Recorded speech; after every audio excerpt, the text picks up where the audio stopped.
Caleb last year at the end of the game said it was the worst refereeing performance he'd ever seen. Well, I think it was top this year. Can we get your initial thoughts on the game, Coach?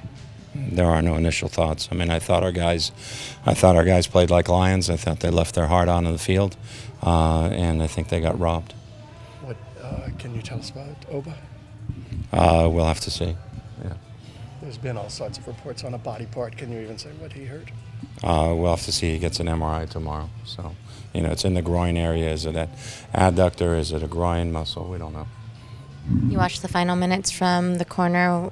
What was the reasoning behind it? I didn't want to get thrown out, so I just walked away from the bench because I was maybe going to choke a referee.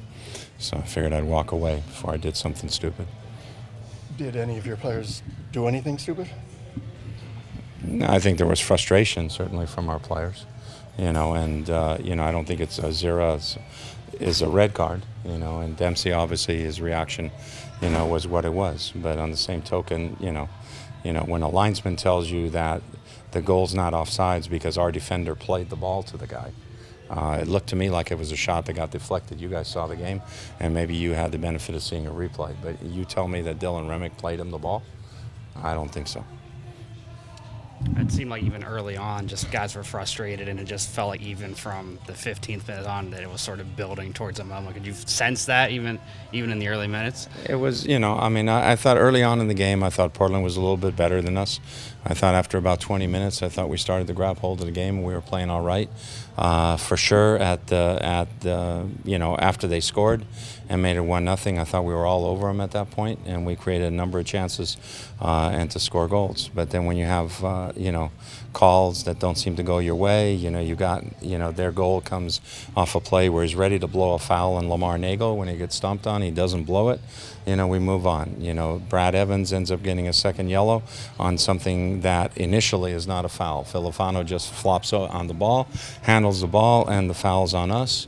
And all of a sudden then, you know, frustration because he's laying on top of the ball, so Brad's trying to get to the ball because the referee's not blowing the whistle. Well, if you lay on top of the ball, I know they don't like to call obstruction, but that's obstruction.